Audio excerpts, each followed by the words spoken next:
মুর্শিদাবাদ পৌরসভার ৮ নম্বর ওয়ার্ডের রামকৃষ্ণপল্লী নাকুরতলা এলাকায় বোমা বাঁধতে গিয়ে বোমা বিস্ফোরণে আহত হয় ফরিদ শেখ নামে এক ব্যক্তি। তাকে ইতিমধ্যেই চিকিৎসার জন্য স্থানীয় হাসপাতালে ভর্তি করা হয়েছে। ঘটনাস্থলে পৌঁছিয়ে গোটা ঘটনার তদন্তও শুরু করেছে মুর্শিদাবাদ থানার পুলিশ। তবে এই ঘটনার পর ওই এলাকার বাসিন্দারা স্থানীয় নাকুরতলা মোড়ে টায়ার জ্বালিয়ে রাস্তা অবরোধ করে বিক্ষোভ দেখাতে শুরু করে। সেই ঘটনাস্থলেও পৌঁছায় মুর্শিদাবাদ থানার পুলিশ। তবে স্থানীয় বাসিন্দাদের দাবি, এই ঘটনায় কে বা কারা জড়িত রয়েছে সম্পূর্ণ ঘটনার তদন্ত করে ইতিমধ্যেই যারা দোষী ব্যক্তি রয়েছে তাদের শাস্তি দিতে হবে। এই দাবিতেই তারা টায়ার জ্বালিয়ে বিক্ষোভ দেখাতে থাকে নাকুরতলা মোড় সংলগ্ন এলাকায়। এই ঘটনা নিয়ে কি জানিয়েছেন মুর্শিদাবাদ বিধানসভার বিজেপি বিধায়ক গৌরীশঙ্কর ঘোষ, শুনে নেব তার বক্তব্য। কি বলবেন? দেখুন, আমি দীর্ঘদিন ধরে বলছি যে মুর্শিদাবাদ পৌরসভা এলাকায় তৃণমূল পরিচালিত পৌরসভা, দীর্ঘদিন ধরে বিপ্লববাবু ছিলেন, অনিন্দিতা ছিলেন, এখন ইন্দ্রজিৎবাবু এসেছেন, কিন্তু এরা কেউ এনিমি প্রপার্টি রক্ষার কাজে কেউ মনোযোগ দেয়নি। আমরা বারবার দাবি করেছি, যারা এনিমি প্রপার্টিতে বসবাস করছে তারা কারা, তারা কোথাকার লোক। সরকারি সম্পত্তি দখল করছে তৃণমূলের মদতে।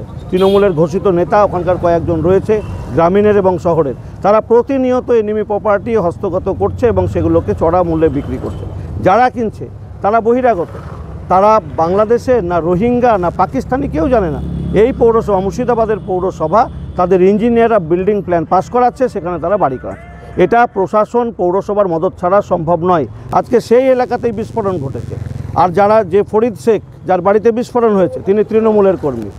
1 তারিখের ছবি আপনাদেরকে আমি দিয়েছি, দেখবেন। সেদিন পতাকা উত্তোলন চলছে তৃণমূলের প্রতিষ্ঠা দিবসে, সেখানেও তিনি চেয়ারম্যানের সঙ্গে রয়েছেন। প্রতিনিয়ত ওই ৮ নম্বর ওয়ার্ডের পার্টি অফিস, প্রতিদিন সন্ধ্যেবেলায় গেলে তাকে ওখানে দেখতে পাবেন, প্রতিদিনের ভিডিও ফুটেজ যদি দেখেন।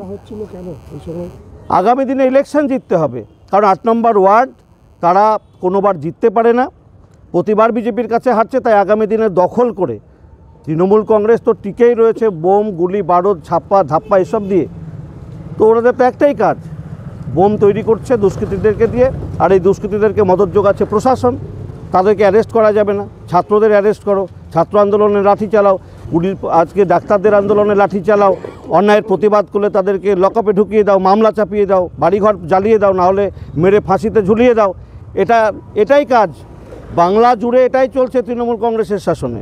তৃণমূল কংগ্রেস মানুষের ভোটে টিকে নেই, দুষ্কৃতীদের সহায়তার পুলিশের মদতে টিকে রয়েছে, যার জন্য রাজ্য জুড়ে আজকে বিস্ফোরণ ঘটছে।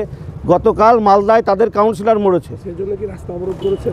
আজকে যে রাস্তা অবরোধ হয়েছে নাকুরতলা, সেখানকার স্থানীয় মানুষ নিরাপত্তার দাবিতে রাস্তা অবরোধ করেছে। যে আজকে দীর্ঘদিন ধরে এই এলাকায় এই ধরনের ঘটনা ঘটছে, বাইরের মানুষ ঘটছে, আমরা পুলিশকে বলা সত্ত্বেও পুলিশ কর্ণপাত করেনি। আজ বিস্ফোরণ ঘটলে এখন পুলিশ এসেছে, তাই মানুষ ওখানে পথ অবরোধ করেছে। সাধারণ মানুষ যে আমাদেরকে সুবিচার দিতে হবে, যারা যারা এখানে দুষ্কৃতী আছে অবিলম্বে তাদের গ্রেপ্তার করতে হবে।